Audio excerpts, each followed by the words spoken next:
What's up, y'all? Today I want to talk about how to successfully grow lavender in a pot. Lavender is a delicious herb. It's a hardy plant. It smells beautiful, obviously. Everyone loves having it around.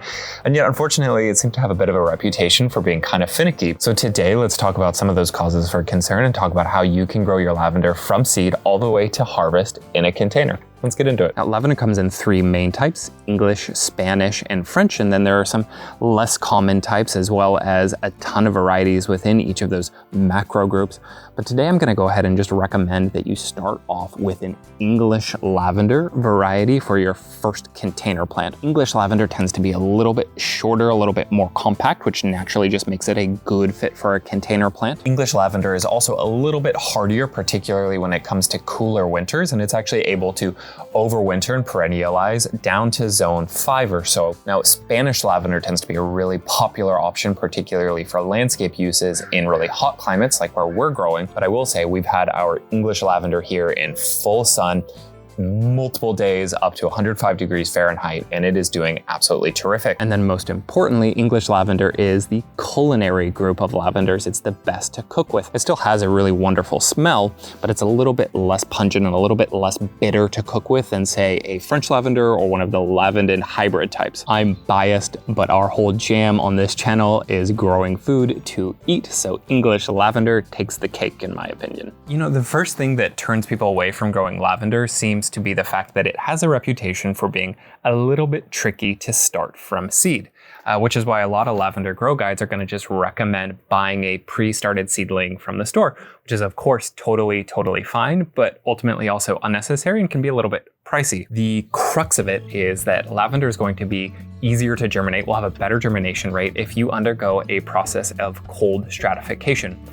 Cold stratification just means that we are simulating a period of winter cold followed by a return to spring warmth to signal to those seeds, hey, it's time to sprout, it's time to germinate. In practice, what that looks like is taking some seeds, sprinkling them onto a wet paper towel, folding that paper towel up, putting it into a baggie, putting the baggie into a fridge, leaving it in there for 4, 5, 6 weeks, and then taking it out.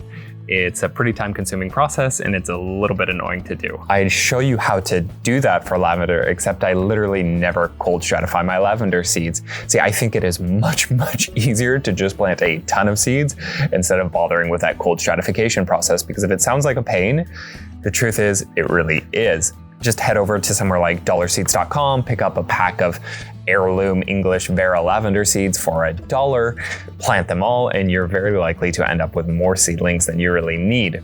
Even us, we like to plant extras to attract pollinators in our front garden, but for herbal uses, for culinary uses, 2 plants is probably plenty for a typical family. Plus, lavender propagates really easily, so after you get those first couple plants established, you probably won't ever have to plant it from seed again. What lavender does need to germinate properly is light.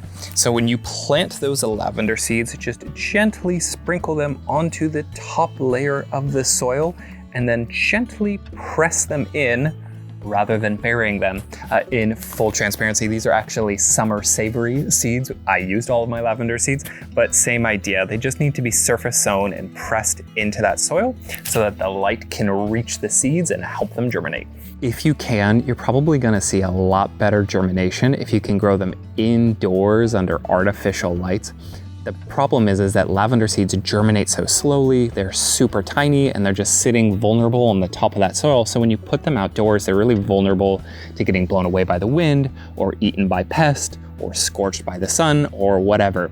It's really a lot easier to baby them indoors, particularly if you can put them on a nice little heat mat like this, although a south-facing windowsill will do the trick as well. Hey, if you think this video is gonna prove helpful, it really helps us out if you can real quick hit that like button. Thank you so much. I genuinely appreciate it. And let's get back to the lavender talk. Like a lot of the shrubby Mediterranean herbs, lavender can successfully grow just fine in a smaller container, but I think 7 to 10 gallons is kind of the sweet spot where you're allowing the plant to grow large enough that it's going to reach its full height or close to it. It's going to be able to bush out and become a reasonably large plant that will give you lots of flowers, but you're not wasting a lot of space in your container garden by having it in too large of a container. Now, more important than size though is the container type. If you can, try to plant your lavender in either an unglazed terracotta pot or in one of these fabric grow bags. Relative to most other container types or container materials, unglazed terracotta and fabric have really good drainage and aeration, and more so than just about any other plants, lavender does not tolerate having a lot of water in and around its roots. It gets root rot very, very easily. So we grew some of our lavender this year in small plastic pots, primarily to give away as gifts. Side note, people really seem to like getting lavender as a gift if you want to grow a few extra seedlings. These ones seem to do fine, but anecdotally, it is a little bit more difficult to water them correctly. The plastic just isn't as well aerated, doesn't drain as quickly, and they seem to grow just a little bit slower. Now, regardless of the container type that you select, go ahead and flat out ignore the advice to put gravel or ceramic shards or whatever it is into the bottom of the container to improve drainage. It's one of those long-standing pieces of gardening advice where it really sounds like it should work, but it actually ends up just making drainage worse. So don't do that. Finally, it's a major bonus if the container is small enough and light enough that you can easily move it under an awning or an eave like we are right now when you know there's a rainstorm coming. Lavender does get root rot really easily, so if you're able to protect it from getting totally soaked and waterlogged in those big storms, you are much more likely to come out of it with a still alive plant. This plant right here is growing in our standard DIY potting mix that we use for most of our annual vegetables. It's got some sphagnum peat moss, some compost, some steer manure, a little bit of topsoil, basically a grab bag of things to keep it cheap, but the plant is still thriving. Now, in an ideal world, we would swap out a couple of those ingredients, and I'll talk about that here in a second, but I wanted to show that it is totally possible to successfully grow lavender even in a standard bagged potting mix like you'd find at the store. Now, if you do want to go that extra mile, swap out the sphagnum peat moss with a drainage ingredient like perlite or chicken grit, crushed granite, or even wood fines. Sphagnum peat moss is basically a water retention ingredient, and we just don't need a whole lot of that for lavender. The other problem with sphagnum peat moss is that it is moderately acidic, and lavender is the rare garden plant that actually prefers it on the basic side. Now, if you're using a bag potting mix that already has a little bit of fertilizer in it, or you're making your own compost-based DIY option, there's really no need to add additional concentrated fertilizers into that original mix. Lavender's just not that hungry. When your lavender is about an inch high, go ahead and transplant it into its final home. No special techniques needed, just match the soil line of the plug to the new container. Now, one thing I'm gonna do different with our lavender versus our annual vegetables is use only a really thin layer of wood chip mulch. I'm a little bit obsessed with really thick layers of wood chip mulch, even in our container garden. But with lavender, that really thick layer would make it too difficult for me to tell whether or not the soil has sufficiently dried out and whether or not the plant is ready for another watering. Another common complaint about lavender is that it's sort of a slow burn plant. It takes a long time to germinate, even if you're not doing that cold stratification. It grows pretty slowly in those first few months and is not really much to look at in the beginning. And in the first year, it's really not going to reach its full size. And so to combat that sort of slow burn and all the patience that is required, I really recommend companion planting your lavender with some faster growing, faster flowering annuals, especially if you're using a larger container like a 10-gallon pot like we've got here. Early in the season, we planted our lavender with a chamomile and a Johnny Jump Up, aka a viola, and that worked out really nicely because those hit their stride, flowered, looked wonderful, and then just as they were kind of dying down and we wanted to rip them out anyways, we were able to make room for this lavender that was starting to hit its stride and really put on some size. Lavender thrives in full sun, and I love it because I don't have to add a caveat of any sort like I do with most other plants. This plant just really likes to be in the sun. In fact, lavender grows slowly in the best of conditions, and that growth will be agonizingly slow if you put it in a partial shade location. We hit over 100 degrees Fahrenheit pretty regularly starting early in the summer, and I have seen zero signs of sun scalding so long as we're keeping this plant well watered. And container lavender does need plenty of water. Let me tell you, they will die without regular watering. Let me show you what I mean. This poor little fellow right here should really be 10 times this size, but unfortunately it nearly died from underwatering when we went on vacation and I forgot to properly drip irrigate it.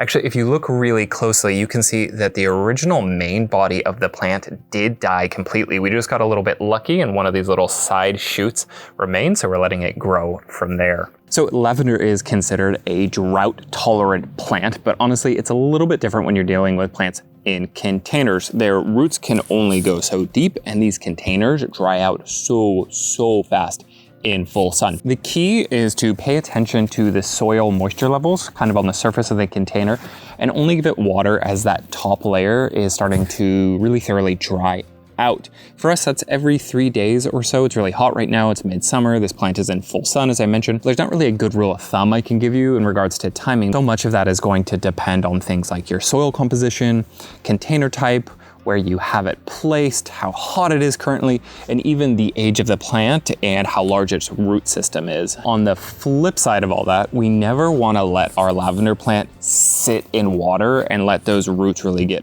waterlogged or soaked. Even if that means we have to bring it under an eave or an awning or something during big rainstorms, root rot is the #1 enemy for sure. So for the first year, we're not going to add any supplementary feedings to the soil. We're just going to let the organics already in the potting mix, that compost and that steer manure, do its job. And then in late summer, early fall, we're going to top it off with an inch or so of compost and let that just sort of simmer until early the next spring, when we're going to give it a real light feeding with a low nitrogen fertilizer. Now, as you can see, we only just started to get flower buds here, but I am super excited to start doing a little bit of harvesting.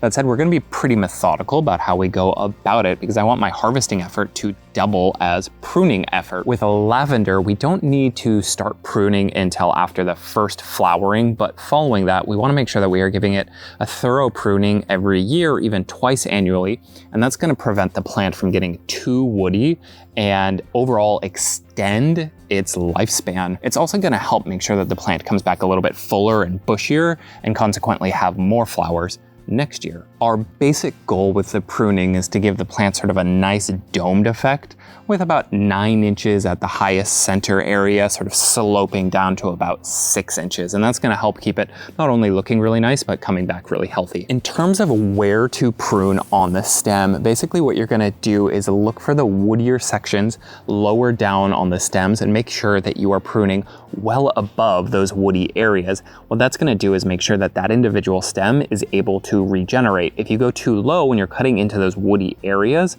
that stem is never going to grow back. When I first started growing lavender, I thought it was going to be difficult to kind of differentiate between the brown growth and the green growth, but it's actually really quite bifurcated. It's pretty easy to tell where that woody browner section ends and where the greener new growth starts. If you are pruning or harvesting to cook with your lavender, most folks like to get the flower buds when they're right about this stage, when they're still budding and they haven't actually fully flowered. That's kind of the nicest stage to cook with. And also the leaves themselves are edible and I enjoy cooking with them, so I'm not going to waste those either. Now, obviously this younger plant has just started to bloom, so I'm not going to go too crazy with our pruning today, but as we continue to slowly harvest as we need it over the next month or so, I'm going to keep in mind that end goal of a plant with a domed shape, taller at the top, around 9 inches, sloping down to 6 inches. And then we can come back once more in autumn and get a little bit more aggressive and really tidy it all up. Happy gardening, y'all, and as always, I hope to see you on the next one.